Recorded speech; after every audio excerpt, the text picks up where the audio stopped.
Hey guys, I know baking and cooking and being in a kitchen isn't for everyone. A lot of times people don't know what to cook, they run out of ideas, they don't enjoy it, things don't turn out, and you know what? It's okay. It's all just a bunch of experiments. Hopefully it tastes good. You don't need to tell your people that, maybe you messed up and you put a little bit too much this in or too much that in. If it tastes good, don't tell anything. Keep your secrets to yourself. Today I'm going to show you a recipe, and this is called 5-minute artisan bread. And I will tell you that bread is not my forte. I try to make the bread, I do the best that I can, but if you ask my children, they will tell you that it's not as good as grandma's. And when my father was alive, he baked bread all the time. Even in the bread machine, it would always turn out fantastic. Matter of fact, I gave him my bread machine and said, here, I think it's broken, you try it. He made a loaf of bread and it was beautiful. So definitely is my family's forte. They've been baking bread, and I'm going to show you how easy it is. And again, it's not going to be as good as my mom, but that's okay. It's still going to be an easy, real quick loaf of bread. Here's how it goes. So we're going to start out with flour, and honestly, it's all done in one bowl. So I have whole wheat flour here, and this is going to be 2 cups of whole wheat flour, and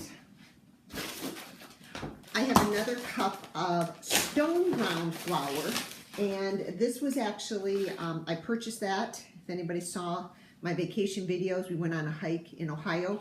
I purchased some real stone ground whole wheat flour.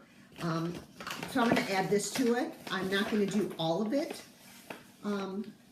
in this recipe because making bread is a challenge anyway. To get it to rise, to make it fluffy, to make it look good, to make it like your mom's. So I'm going to use 1 cup of that, and then the other 2 cups of regular whole wheat flour. What we're going to do, so that was 2 cups of the whole wheat flour, a cup of the stone ground flour, and I need 2/3 cup of flour as well. So let me find my 3rd cup.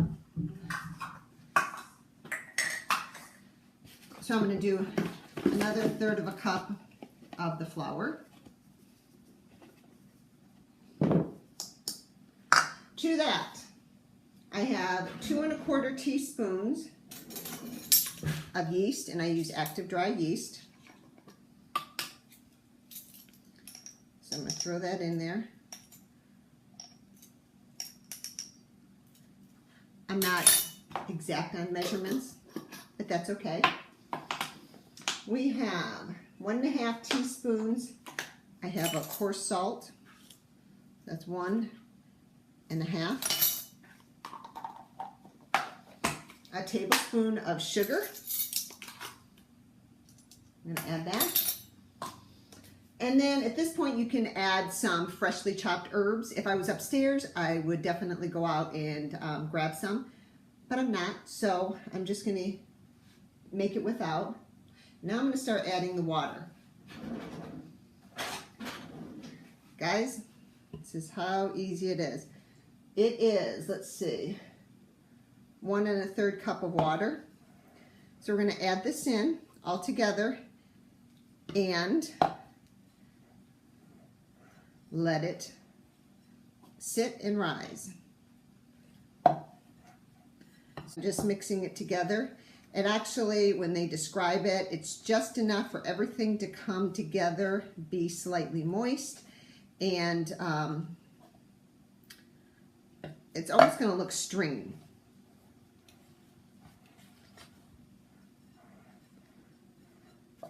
A little bit more. I'm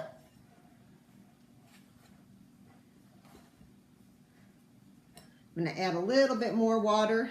The whole wheat really absorbs the water much more so than the white flour. So I'm going to add a little bit more. That's it. So I'm going to turn off the camera.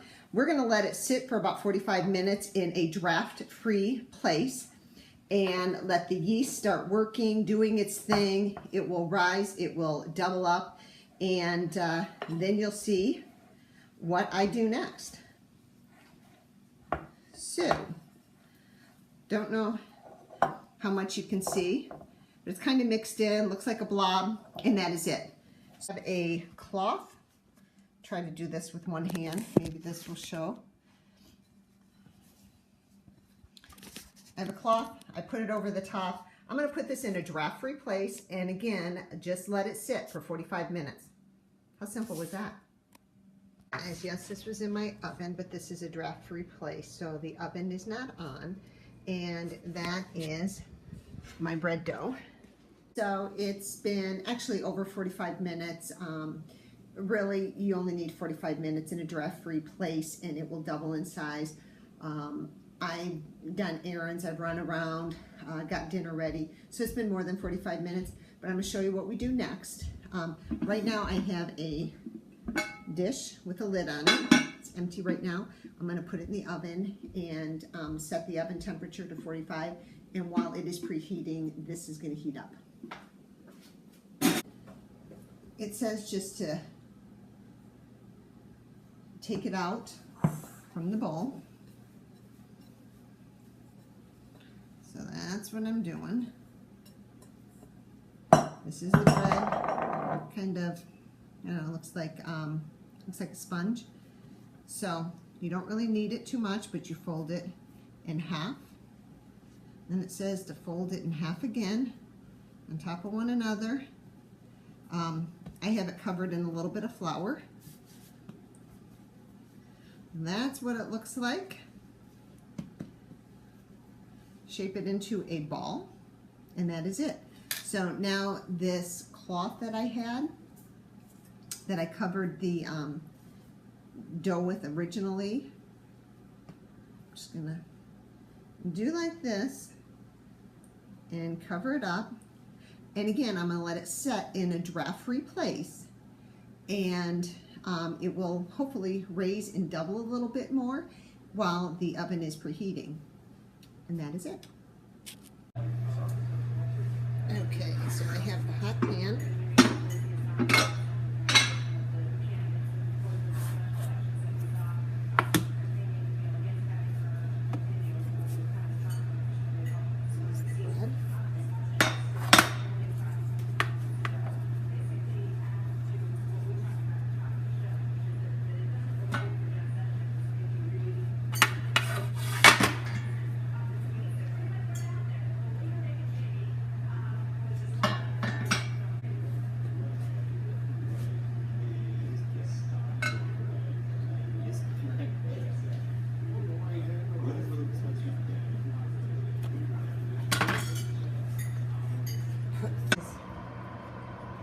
This is the bread coming out of the oven.